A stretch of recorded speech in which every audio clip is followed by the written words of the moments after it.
तो दोस्तों, आप लोगों का स्वागत है हमारे यूट्यूब चैनल में।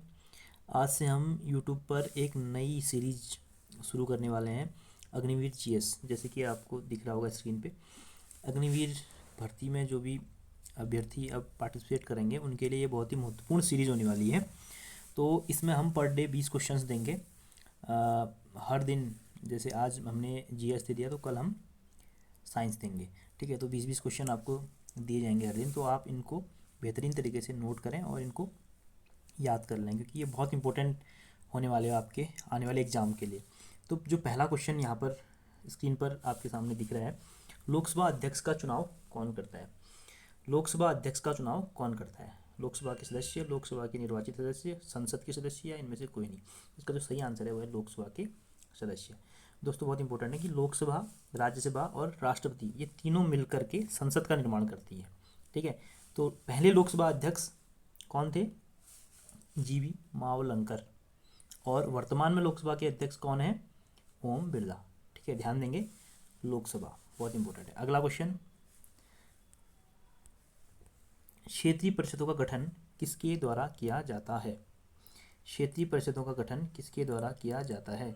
आपके सामने ऑप्शंस हैं, राष्ट्रपति, प्रधानमंत्री, लोकसभा अध्यक्ष या गृह मंत्री। तो इसका जो सही आंसर है वो है राष्ट्रपति। ठीक है, तो वर्तमान में हमारे राष्ट्रपति कौन है? आप लोग कमेंट में बताइएगा, और कौन से नंबर के राष्ट्रपति हैं ये भी आप बताइएगा। ठीक, नेक्स्ट, मानव विकास सूचकांक ह्यूमन डेवलपमेंट इंडेक्स किस अर्थशास्त्री की देन है? बहुत इंपॉर्टेंट है ये। ऑप्शन में आपके हैं Adam Smith, Amartya Sen, Keynes या महबूब उल हक। तो इसका जो सही आंसर है वो है महबूब उल हक। मानव विकास सूचकांक मतलब किसी देश में मानवों का विकास कितना अच्छे तरीके से हुआ है, कितना ज़्यादा वहाँ का विकास हुआ है, यह जांचने का एक सूचकांक है। 3 आधारों पर इसको तय किया जाता है। नंबर 1 शिक्षा, नंबर 2 प्रति व्यक्ति आय, नंबर 3 वहाँ के लोगों की जीवन प्रत्याशा, यानी कि प्रत्येक व्यक्ति की जो एवरेज जो एज है वो कितनी है। ठीक है, तो ये 3 आधारों पर इसको निर्धारित किया जाता है। इसमें ऑप्शन में एडम स्मिथ हैं, जिनको फादर ऑफ इकोनॉमिक्स बोला जाता है, अर्थशास्त्र के पिता एडम स्मिथ। इनकी एक फेमस पुस्तक है वेल्थ ऑफ नेशन, याद रखना। अमर्त्य सेन भारत के अर्थशास्त्री हैं और भारत से अर्थशास्त्र के क्षेत्र में नोबेल पुरस्कार प्राप्त करने वाले पहले व्यक्ति हैं। अगला क्वेश्चन, सर्वप्रथम खोजा गया क्षुद्र ग्रह है। यहाँ पर थोड़ा टाइपिंग मिस्टेक है, गृह है ये, गलत है ये होना चाहिए था ग्रह, क्षुद्र ग्रह है। तो इसका जो सही आंसर है वो आपको मैं बताऊंगा, ए सिरस। ठीक है, नेक्स्ट, निम्नलिखित में से कौन सा एक विकास बैंक है? ऑप्शन HDFC बैंक, राष्ट्रीय आवास bank, central bank of India या HSBC बैंक। तो जो इसका सही आंसर है वो है राष्ट्रीय आवास बैंक। राष्ट्रीय आवास बैंक 1988 में इसकी स्थापना हुई थी, और इसके लिए एक एक्ट लाया गया था। इस बैंक को बनाने के लिए एक अधिनियम लाया गया था संसद के द्वारा, वो लाया गया था 1987 में। अर्थात राष्ट्रीय विकास बैंक, राष्ट्रीय आवास बैंक, जिसकी स्थापना 1987 के अधिनियम के द्वारा 1988 में किया गया। ठीक हो गया। अगला क्वेश्चन, राज्य मंत्रिपरिषद का गठन कौन करता है? जैसे केंद्र में मंत्रिपरिषद होती है वैसे ही राज्य में भी मंत्रिपरिषद होती है। तो राज्य की मंत्रिपरिषद का गठन कौन करता है? ऑप्शन है आपके पास मुख्यमंत्री, राज्यपाल, प्रधानमंत्री या राष्ट्रपति। तो राज्य मंत्रिपरिषद का गठन कौन करता है? इसका जो सही आंसर होगा वो बताएंगे आप, और मैं बता देता हूँ आपको इसका आंसर, बी राज्यपाल। ठीक है, मंत्रिपरिषद का गठन करता है राज्यपाल, लेकिन मंत्रिपरिषद का जो प्रधान होता है वो होता है मुख्यमंत्री। ध्यान देंगे। अगला क्वेश्चन की ओर बढ़ते हैं। पानीपत का प्रथम युद्ध कब हुआ था? ए है 21 अप्रैल 1529, बी है 20 अप्रैल 1527, सी है 15 अप्रैल 1528 और डी में है 21 अप्रैल 1526। तो इसका जो सही आंसर है वो है, आप लोगों को पता चल गया होगा, 21 अप्रैल 1526। पानीपत के 3 बैटल लड़े गए थे। पहला 1526 में ये लड़ा गया था बाबर और दिल्ली सल्तनत के तत्कालीन सुल्तान इब्राहिम लोदी के बीच, जिसमें बाबर की विजय हुई। उसके बाद जो दूसरा बैटल है पानीपत का, वो लड़ा गया था सन 1556 में सॉरी। ये लड़ा गया था बाबर के पोते अकबर और हेमू विक्रमादित्य के बीच में। इस युद्ध में अकबर की विजय हुई। तीसरा युद्ध जो लड़ा गया था पानीपत का, वो था 1761 में, और ये युद्ध जो लड़ा गया था अहमद शाह अब्दाली और मराठा सरदारों के बीच, मराठा सेना के बीच युद्ध लड़ा गया था, और इसमें अहमद शाह अब्दाली की विजय होती है। तो ये 3 युद्ध पानीपत के आपने याद कर लेने हैं। ठीक, नेक्स्ट, एक कैलेंडर वर्ष में कितने ग्रहण हो सकते हैं? ये है आपका, इसका जो सही आंसर है सी वाला, 7 ग्रहण हो सकते हैं। ठीक, नेक्स्ट, नासिक किस नदी के तट पर स्थित है? ऑप्शन है महानदी, गोदावरी, तीसरा ऑप्शन है नर्मदा, या चौथा कावेरी। तो जो नासिक स्थित है वो है गोदावरी नदी के किनारे। ठीक हो गया। अगले क्वेश्चन की ओर बढ़ते हैं। कोणार्क के सूर्य मंदिर का निर्माता कौन था? किसने इसका निर्माण कराया? जो कोणार्क का सूर्य मंदिर है ये बहुत इंपॉर्टेंट है, उड़ीसा में ये मंदिर है, और इसका निर्माण कराया था नरसिंह वर्मन प्रथम ने, जो कि यहाँ पर वर्णित नहीं है। ये सारे के सारे ऑप्शन गलत हैं, ये टाइपिंग मिस्टेक है। इसका जो सही आंसर है वो है नरसिंह वर्मन प्रथम। ठीक है, अगला क्वेश्चन हम बढ़ेंगे। शांति निकेतन की स्थापना किसने की? सुरेंद्रनाथ बनर्जी, रविन्द्रनाथ टैगोर, या दादा भाई नौरोजी, या देवेंद्रनाथ टैगोर? तो जो इसका सही आंसर है वो है रविंद्रनाथ टैगोर। शांति निकेतन की स्थापना इन्होंने की। रविन्द्रनाथ टैगोर से और भी कई क्वेश्चन बनते हैं, जैसे कि एशिया और भारत से नोबेल पुरस्कार पाने वाले, यानी कि साहित्य के क्षेत्र में नोबेल पुरस्कार पाने वाले पहले व्यक्ति कौन थे? रविन्द्रनाथ टैगोर। इनको इनकी रचना गीतांजलि के लिए इनको नोबेल पुरस्कार सन 1913 में दिया गया। ठीक है, बहुत इंपॉर्टेंट नाम है। उसके अलावा इन्होंने भारत के राष्ट्रगान और पश्चिम बंगाल के राष्ट्रगान की लेखनी करी, इसको लिखा इन्होंने। ठीक है, उसमें इसके अलावा जो इसमें ऑप्शन दिए गए हैं, इन ऑप्शनों में एक ऑप्शन बहुत इंपॉर्टेंट है, दादा भाई नौरोजी। दादा भाई नौरोजी को grand old man of India के नाम से भी जाना जाता है। ठीक है, तो क्वेश्चन पूछा जा सकता है कि grand old man of India के नाम से किसे जाना जाता है? तो दादा भाई नौरोजी। बढ़ते हैं अगले क्वेश्चन की तरफ।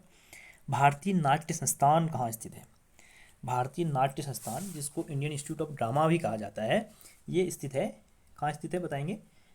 4 ऑप्शन आपके सामने है, नई दिल्ली, लखनऊ, भोपाल, पुणे। तो इसका सही आंसर नई Delhi. National school of drama के नाम से भी इसको जाना जाता है, नेशनल इंस्टीट्यूट ऑफ ड्रामा भी बोलते हैं इसको। ठीक है, तो अब अगला प्रश्न हम पढ़ते हैं। भारत में एसटीडी की शुरुआत कब हुई? सबसे पहले मैं आपको बता दूं, एसटीडी का जो फुल फॉर्म है सब्सक्राइबर ट्रंक डायलिंग, इसका फुल फॉर्म है सब्सक्राइबर ट्रंक डायलिंग। और भारत में सबसे पहले एसटीडी की शुरुआत हुई थी सन 1960 में। ठीक है, सन 1960 में इसकी शुरुआत हुई थी कानपुर और लखनऊ के बीच में। कानपुर और लखनऊ दोनों उत्तर प्रदेश के 2 प्रमुख शहर हैं। कानपुर गंगा नदी के किनारे बसता है और लखनऊ गोमती नदी के किनारे बसता है। ठीक है, तो ध्यान देना, तो इन दोनों के बीच में सबसे पहले इसकी शुरुआत की गई थी। तो अगला क्वेश्चन हम पढ़ते हैं। भारत में प्रथम डाक टिकट कब जारी हुआ? तो इसका जो आंसर है वो है सन 1854 में। भारत में पहला डाक टिकट 1854 में स्थापित हुआ, जारी हुआ, और 1854 में ही डाक विभाग की भी स्थापना हुई। और ये बहुत से काम हुए इस समय। ये लॉर्ड डलहौजी का नाम आपने सुना होगा। लॉर्ड डलहौजी उस समय भारत के गवर्नर जनरल हुआ करते थे। उनके समय में 1854 में डाक टिकट जारी हुआ। और डलहौजी को राज्य हड़प नीति के लिए भी जाना जाता है। ठीक है, राज्यों को हड़प करने की इसकी नीति थी, जिसी के चलते भविष्य में 1857 में इसी की नीतियों के चलते, गलत नीतियों के चलते 1857 का विद्रोह भी हुआ। ठीक, तो अगले प्रश्न की ओर बढ़ते हैं। 15वां प्रश्न, सियाचिन ग्लेशियर किस राज्य में स्थित है? ऑप्शन है आपके पास सिक्किम, जम्मू कश्मीर, हिमाचल या उत्तराखंड। तो देखो दोस्तों, ऑप्शंस के अकॉर्डिंग तो यहाँ पर जम्मू एंड कश्मीर, यहाँ पर क्या है, सियाचिन ग्लेशियर है। लेकिन अब वर्तमान में जम्मू कश्मीर पुनर्गठन जब से हुआ, जम्मू कश्मीर राज्य का दोबारा से गठन किया गया, तो इसको दो भागों में बांट दिया गया। एक तो जम्मू कश्मीर केंद्र शासित प्रदेश बना दिया गया, दूसरा लद्दाख केंद्र शासित प्रदेश बना दिया गया। तो सियाचिन ग्लेशियर जो है वो वर्तमान में देखा जाए तो लद्दाख वाले क्षेत्र में है। ऑप्शन के अकॉर्डिंग जम्मू कश्मीर ठीक है, लेकिन लद्दाख आएगा तो ज़्यादा इंपॉर्टेंट क्या है, लद्दाख, हम उसमें क्लिक करेंगे।